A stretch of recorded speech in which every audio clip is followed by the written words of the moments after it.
ഏലപ്പാറ പഞ്ചായത്തിലെ തണ്ണിക്കാനം വാർഡിൽ തെരുവ് നായ്ക്കളുടെ ശല്യം അതിരൂക്ഷമാകുന്നു. കഴിഞ്ഞ ദിവസം വീടിനുള്ളിൽ അതിക്രമിച്ചു കയറിയ തെരുവുനായ കുട്ടിയെ കടിച്ച് ഗുരുതരമായി പരിക്കേൽപ്പിച്ചതോടെ പ്രദേശം ഭീതിയിലായിരിക്കുകയാണ്. പരിക്കേറ്റ കുട്ടിയെ ഉടൻ തന്നെ ആശുപത്രിയിൽ പ്രവേശിപ്പിച്ചു. തുടർച്ചയാകുന്ന അക്രമങ്ങൾ.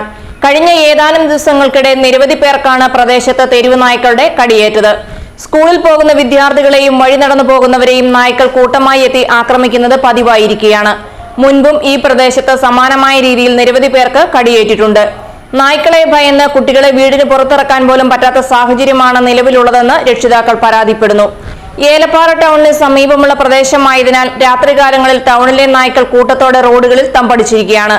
റോഡുകളിൽ നായ്ക്കൾ കയറിക്കിടക്കുന്നത് കാരണം പുലർച്ചെയും രാത്രിയിലും കാൽനട യാത്രികർക്ക് പുറത്തിറങ്ങാൻ കഴിയാത്ത അവസ്ഥയിലാണ്. ഇന്നലെ തന്നെ 2 കുഞ്ഞുങ്ങളെ പട്ടി കടിക്കുകയും ഇവരെയും കൊണ്ട് പീരുമേട് താലൂക്ക് ഹോസ്പിറ്റലിൽ കൊണ്ട് ചികിത്സ തേടിയും വന്നുകൊണ്ടിരിക്കുകയാണ്. രാവിലെ തന്നെ ഇവിടെ നടക്കാൻ പറ്റാത്തൊരു സാഹചര്യം വന്നുകൊണ്ടിരിക്കുകയാണ്.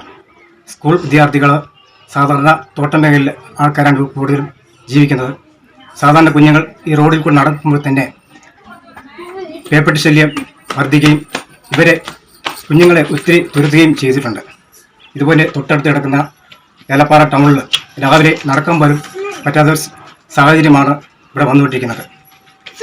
ഇതിനു മുമ്പേ പലതവണയും ഈ തെരുവുനായ ശല്യം കടിക്കുകയും ചെയ്തിട്ടുണ്ട്. ഞങ്ങൾ പല പ്രാവശ്യം പഞ്ചായത്ത് അധികൃതരോട് പറഞ്ഞിട്ടും ഇതിനൊരു ന്യായമായ തീരുമാനം ഉണ്ടായിട്ടില്ല.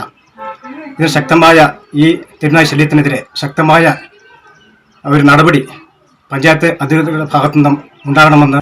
ജനങ്ങളുടെ ജീവന് ഭീഷണിയായി മാറുന്ന തെരുവ് നായ്ക്കളെ നിയന്ത്രിക്കാൻ അധികൃതർ യാതൊരു നടപടിയും സ്വീകരിക്കുന്നില്ലെന്ന ആക്ഷേപം ശക്തമാണ്. ഇനിയും അപകടങ്ങൾ സംഭവിക്കുന്നതിന് മുൻപ് അടിയന്തരമായി ഈ പ്രശ്നത്തിന് പരിഹാരം കാണണമെന്നാണ് നാട്ടുകാരുടെ ആവശ്യം. News bureau, Elappara.